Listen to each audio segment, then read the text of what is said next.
guys, how's it going? I'm Sydney from PhoneDoc.com, here with the LG Cosmos Touch from Verizon Wireless. It's a messaging phone, and it's actually a follow-up to the original Cosmos, which didn't have a touchscreen. So the Cosmos Touch obviously adds a touchscreen and still has the same physical keyboard. So I've been testing it out for about a week. I'm going to give you guys a full review, tell you what I think about it, the pros and the cons. But first of all, I have to thank the guys at Best Buy Mobile for sending us the Cosmos Touch. One of the great things about Best Buy Mobile is that they sell phones from every major carrier. So say you don't really know which carrier you want to go with, or you want to switch but you don't know which one to switch to, you can go to Best Buy Mobile. They'll give you their honest opinion on every phone, no matter what carrier it's on, because they don't work for the carriers, they work for you. So thank you, Best Buy Mobile, for being so awesome. Thank you guys for watching this video, the Cosmos Touch review. I'm Sydney from PhoneDoc.com. Let's go check it out. Okay, so here is the Cosmos Touch with Verizon Wireless, and it actually is a pretty small device. I know most phones look, pretty big because my hands are so small, but it's actually pretty small. So it's only about 4 inches by 2 inches, which is generally, the standard size for most feature phones, but just to emphasize that it's not really as big as it looks. It is pretty thick. It's over ½ an inch thick. It's actually 0.65 inches thick. So a little bit on the thick side. It's kind of a chunky phone. They managed to make it look a little more sleek because of the curved edges, but it is sort of a thick, short phone, but that's because it has the physical keyboard. So this screen here, the display is a 2.8 inch display.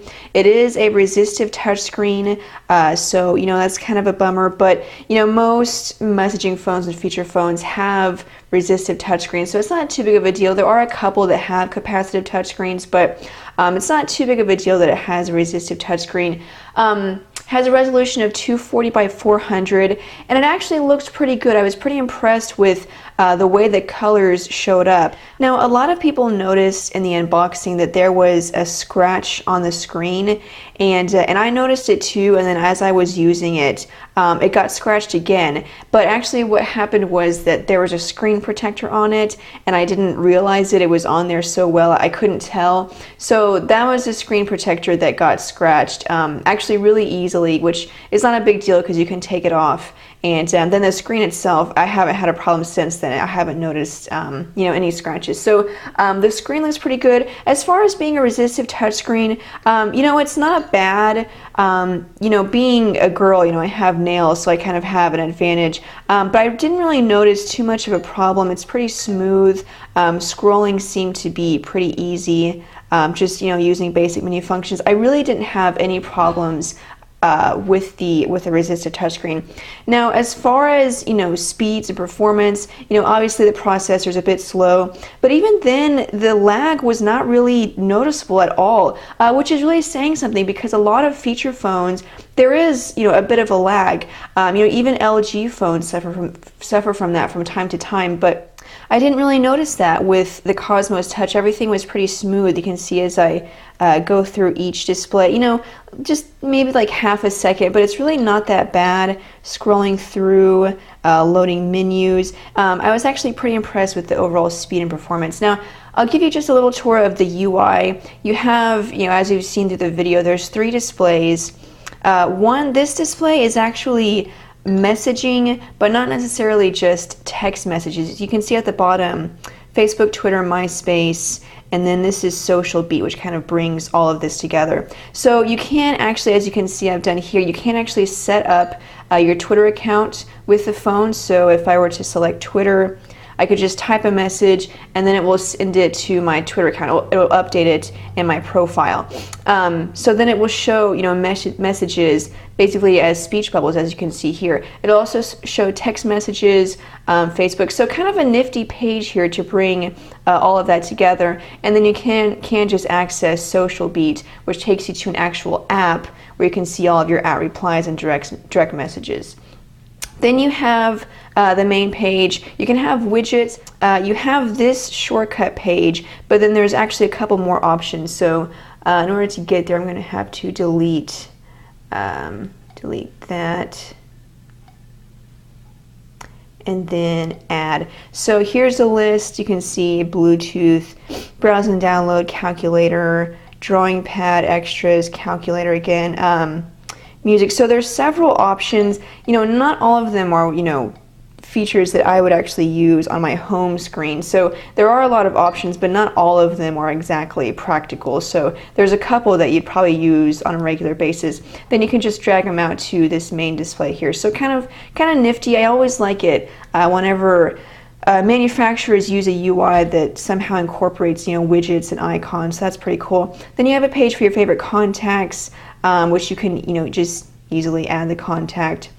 Then you have just the main menu. There is a dock at the bottom that takes you to messages, calls, menu, and then your contacts. So I like the UI. Again, like I said, I always like it when they have widgets and icons. And then this whole page is pretty cool. I think that's kind of something different. I've never really seen that before. And then as you can see, it is a threaded text messaging style. It's set up in sort of speech bubbles there. So the phone does have a camera. It's not a very good camera. It's a 1.3 megapixel camera. It has 2 times digital zoom, but I really think that they definitely should have had a much better camera. For a while there, they kind of started going away from 1.3 megapixels and getting up to 2 or 3 megapixels. Now it seems lately they've been going back to 1.3 megapixels. So it's really disappointing. It's not a cheap phone. It's $80 on contract. So it's sort of in the middle there. I would expect at least a 2 megapixel camera. Really, a 3 megapixel camera, even without flash and autofocus, would have been fine. It also does not capture video, so keep that in mind. It does have a couple features: noise reduction, night mode, white balance, but picture quality was really subpar. You can't really blame it because it's only 1 megapixel. There is a 3.5 millimeter headphone jack. You do have a music player, and there's also a micro SD card slot right here, and so it supports up to 16 gigabytes. Doesn't come with a card, but it does support it, and it's nice that it's an external card slot instead of being underneath the battery cover. So if you listen to music, those are a couple of things that work in your advantage. Having extra storage, the 3.5 millimeter headphone jack, and then it does have a music player. Now, as far as battery life was actually pretty good. It ships with a 1000 milliamp hour battery, which is pretty standard.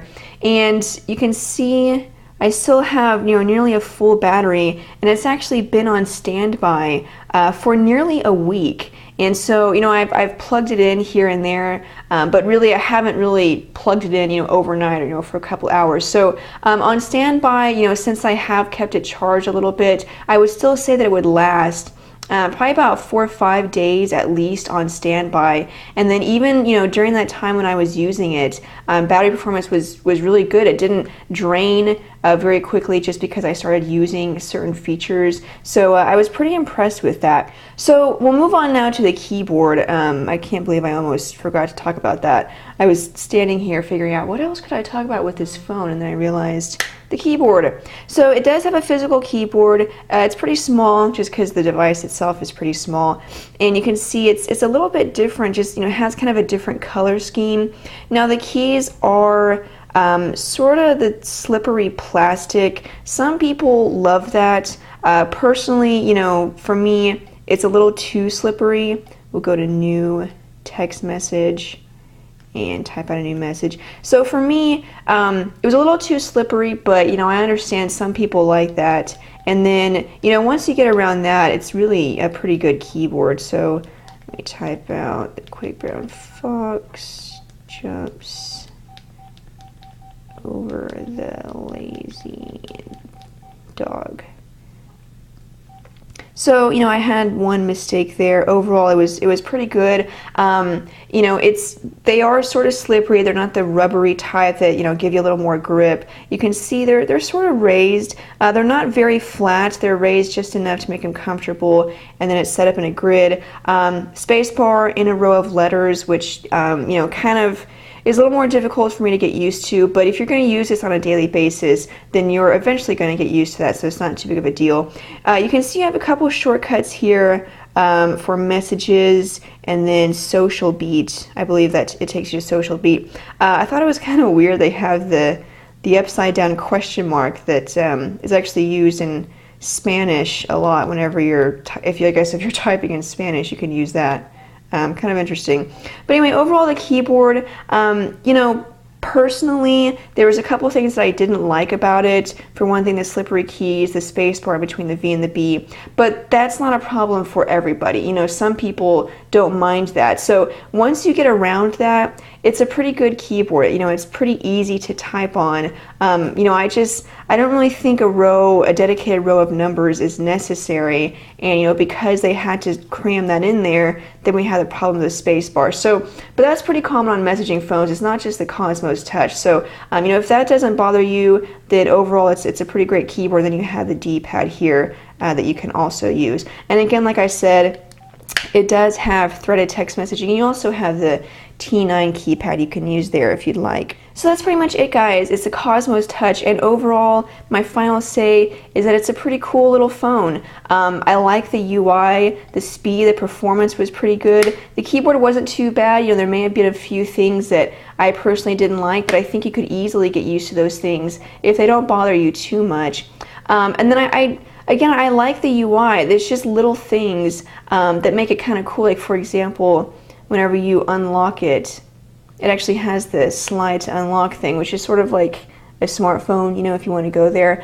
So it's just little things like that that actually make it pretty cool. And the display itself isn't bad. Now, it does have features like Bing search, mobile web, mobile email. You know, these things, they're okay. They performed, you know, somewhat well, but it's not really going to be the best experience. I wouldn't really recommend getting this phone if you want to do a lot of web browsing. And then again, if you do use those features, you're going to have to pay for data. But it does have them. Also has VZ Navigator. So it's $79.99 on contract after rebates from Verizon. Is it worth it? Yeah, I definitely think it is. Right now on PhoneDog, our top messaging phones list, for Verizon, the Cosmos Touch is one of the top 3. So it's definitely a good device. And the only downside was the camera quality was definitely pretty poor. But other than that, it's a great little device, great little messaging phone. I would definitely recommend it. Check it out at Verizon.com or at your local Verizon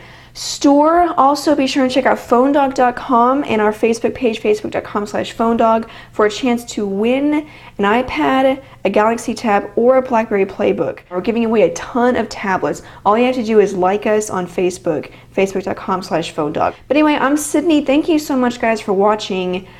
I'll see you guys later.